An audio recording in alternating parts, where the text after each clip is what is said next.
The Callet series soil is best played as a tank. Its main strength is its defense, and it has a tough CD horizon with compacted, dense soil. It has a very flexible water table that fluctuates through deficit and surplus, which is accredited to its xeric moisture regime. It's a well-drained soil, and due to its sandy loam texture found throughout all horizons, it doesn't absorb the brunt of most attacks. It also maintains a relatively neutral pH with added acidity in the CD horizon. It also exhibits a protective O horizon that can exhibit a high cation exchange capacity. That being said, the Callet series has a few weaknesses. Its attacks are not as powerful as its foes. It has a low depth of plant-available water that is easily expendable in a tough fight. It has very little land use as well. It is only good for recreation and its native wildlife. However, roots can penetrate throughout all horizons, which adds to the tank nature of this soil build. The finishing move is anion exchange, which can be dangerous to an unsuspecting enemy. Large amounts of phosphate reserves build up throughout the match until it can be unleashed onto a positively charged colloid within the soil.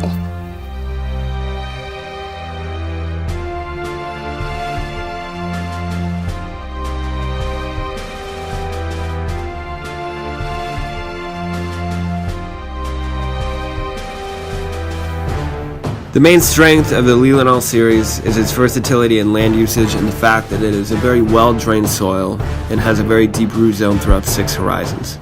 It also maintains a relatively neutral pH throughout and a consistent granular subangular structure.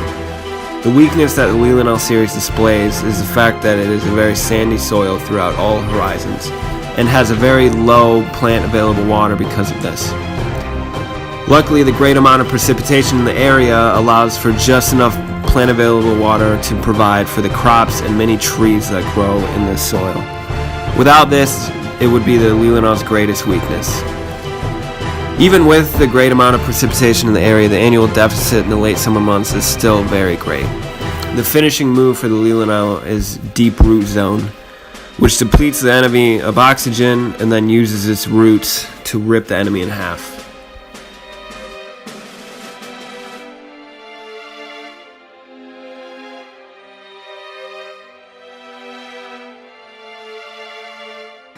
The Ulm soil series is a strong player. It has a neutral pH throughout all of its horizons, which is ideal for crop growing.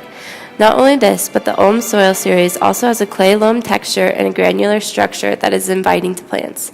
These two strengths of the soil are butt-kicking to other soils, especially since the texture is such an important characteristic.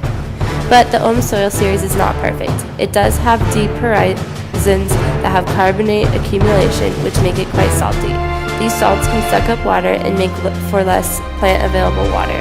Along with this, the location where the soil was found in Colorado has always been dry and has created a water deficiency, which has limited plant growth. With this being said, the texture and structure and many other characteristics have made this soil have a high water capacity. This is good news, especially since the soil is water deficient throughout the year. It can hold water for plant available water later on when it is not getting precipitation.